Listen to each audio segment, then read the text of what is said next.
Because he says, if you love me, keep my commandments. So if you're doing the opposite of keeping the commandments, then the opposite of love is hate.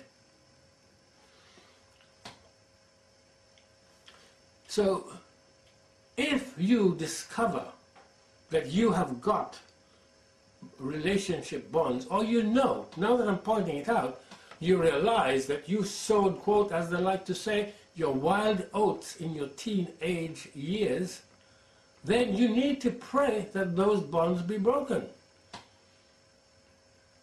If you're married, this is a hard one, you've got to put it to your partner that, look, I'm not telling you you've got to confess anything to me, but I think we need to pray about this. Well, you might not be able to do that without destroying your marriage.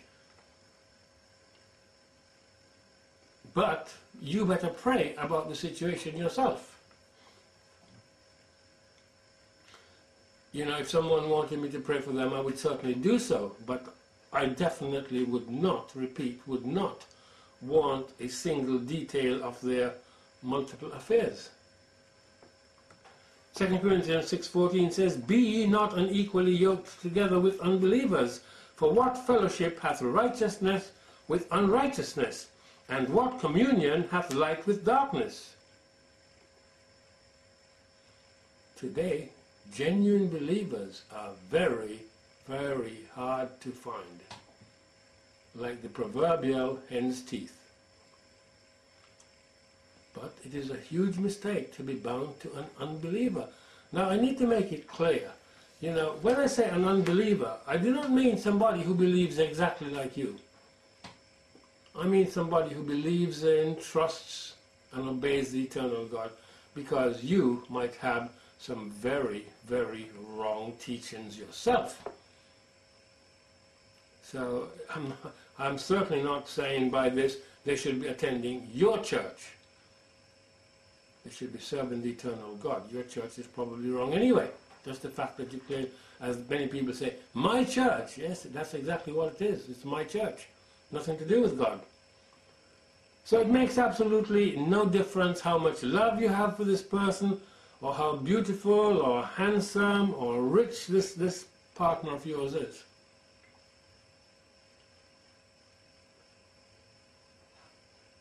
You see, you can easily end up, as the vast majority of people that I know, two people living utterly and completely separate lives under the same roof. And at least one is just enduring life. In fact, they can't really wait for it to end. It's that bad. I knew one couple that I would say were in one accord. Just the one. Well, I could say two, going back of quite a few years. But in both cases, one partner died and one couple recently. But they were just an admirable couple. I've never seen them grumble or fight or cross-question or anything. Very unusual. The other couple died some time ago, my Uncle George and his wife. Amazing. Never seen him. I've known him all my life. Never seen him argue once. Never seen him get angry once. Incredible. Incredible. And he never tried to control his wife. You know, she went to her church. He didn't go to any church. He was quite happy to drive her to a church service. Never complained.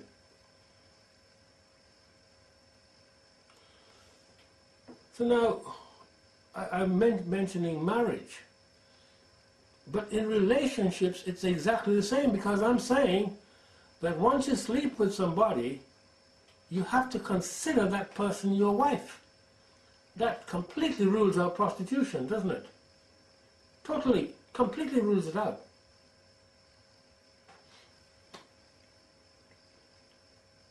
You know,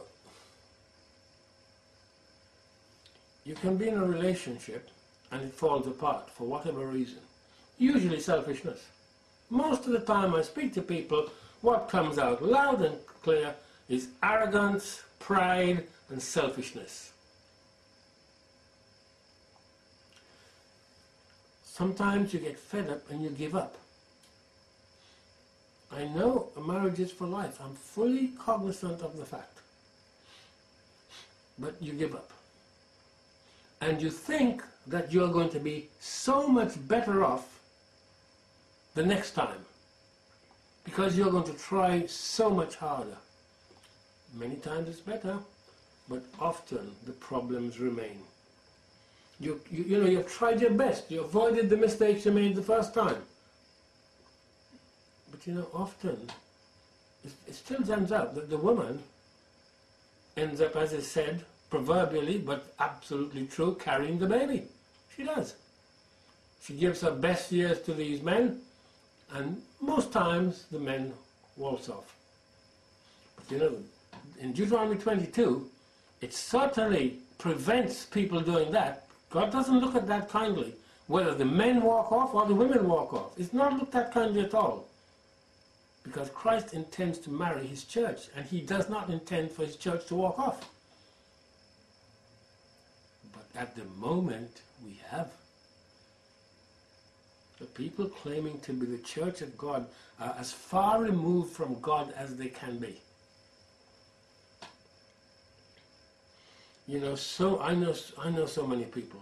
They're struggling to make ends meet. The woman, you know, for 30 years, she's brought up this child on her own. Husband walked off. Struggling against impossible odds, totally impossible odds. Working all the hours that God sends. The woman could have been pretty, she could be bright, but deep down inside she feels useless and a failure. And she sees that nothing in life makes sense. No one seeing these people on the outside can imagine the hurt and the pain, the frustration, and even the anger that is going on inside. And when you look around at your friends, you see just more of the same. You know, I say quite a lot, the person who makes you angry is your master. So in many relationships, you have a master and a slave. So many of the relationships I know, the wives are subservient to the husbands. The husband says, jump, and the wife says, how high? And he will say, 5 feet. Oh, not once, but keep doing it for the rest of the afternoon for me, please, thank you.